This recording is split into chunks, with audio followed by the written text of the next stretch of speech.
बिहार में सीएम पद को लेकर मचा घमासान। सम्राट चौधरी के बाद अब राजीव प्रताप रूढ़ी का आया नाम। रूढ़ी ने खुद को घोषित किया सीएम उम्मीदवार।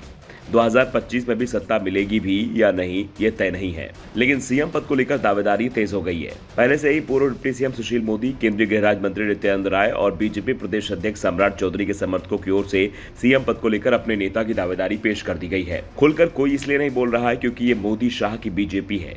जेपी नड्डा अध्यक्ष हैं और फैसला हमेशा चौंकाने वाला होता है। जो उम्मीदवार जितना आगे दिखाई देता है, अंतिम समय पर उतना ही पीछे पहुंच जाता है और जिस दावेदारी को पार्टी खारिज मान चुकी होती है, उसे अचानक ही सत्ता मिलने पर सीएम बना दिया जाता है। और इसी के चलते आज बीजेपी में किसी नेता की हिम्मत ही नहीं होती कि वो आगे बढ़कर किसी पोस्ट पर दावेदारी पेश कर दे। लेकिन पूर्व केंद्रीय मंत्री राजीव प्रताप रूढ़ी ने जरूर इस परंपरा को तोड़ने की कोशिश की है और खुद को 2025 का सीएम कैंडिडेट घोषित कर दिया।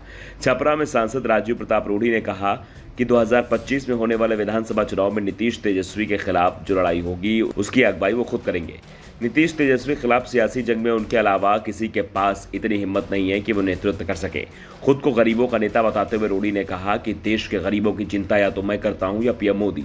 बिहार विधानसभा चुनाव का जिक्र करते हुए कहा कि 2 साल बाद 2025 में बिहार में गरीबों की लड़ाई होने वाली है, उसका नेतृत्व मैं ही करूंगा। मेरे अलावा और किसी के पास इतनी हिम्मत नहीं है कि वो नेतृत्व कर सके। मतलब रूढ़ी ने 2025 के चुनाव में खुद को सीएम पद का दावेदार बताया। दरअसल राजीव प्रताप रूढ़ी ने पूरे बिहार की यात्रा करने का ऐलान किया है। इसी सिलसिले में अलग अलग जगहों पर सभाएं कर रहे हैं। खास बात यह है कि रूढ़ी की सभाओं में पार्टी के बैनर तले आयोजित नहीं की जा रही है। रूढ़ी अपना खुद का अलग से कार्यक्रम कर रहे हैं। राजीव प्रताप रूढ़ी की सभाओं में उनके सीएम बनने के भी नारे लगाए जाते हैं। बिहार में विधानसभा का चुनाव 2025 में होना है, लेकिन बीजेपी में अभी से सीएम पद को लेकर खींचतान देखने को मिल रही है। गिरिराज सिंह ने सम्राट चौधरी का नाम आगे बढ़ाया था तो सम्राट ने सुशील मोदी का नाम बढ़ा दिया था। नित्यानंद राय तो 2015 से ही सीएम पद की दावेदारी में लगे हुए हैं। अब राजीव प्रताप रूढ़ी खुद के मिशन पर लगे हैं। ऐसे में सवाल उठ रहे हैं कि बीजेपी में सत्ता मिलने से पहले ही लड़ाई शुरू हो गई है, जबकि हिंदी भाषी राज्यों में बीजेपी के लिए सबसे मुश्किल लड़ाई बिहार में ही मानी जा रही है। बिहार में आज तक बीजेपी अपना सीएम नहीं बनवा पाई है। यहां तक कि अभी तक किसी भी चुनाव में बीजेपी सबसे बड़ी पार्टी के रूप में नहीं उभर पाई है। हमेशा दूसरे या तीसरे नंबर पर ही आई है और 2025 में भी बीजेपी बिहार की सत्ता पर काबिज हो पाएगी। आज के हालात में तो ये बेहद मुश्किल दिखाई दे रहा है, लेकिन इस मुश्किल के बीच भी बीजेपी के नेताओं में सीएम पद को लेकर खींचतान शुरू हो गई है।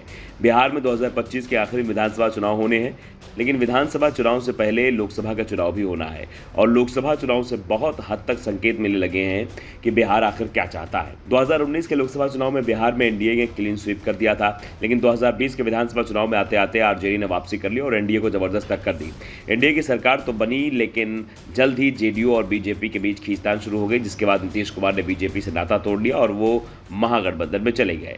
आज बीजेपी के साथ कोई बड़ी पार्टी नहीं है तो दूसरी ओर महागठबंधन में 7 पार्टियां शामिल हैं। Bureau report, the such India.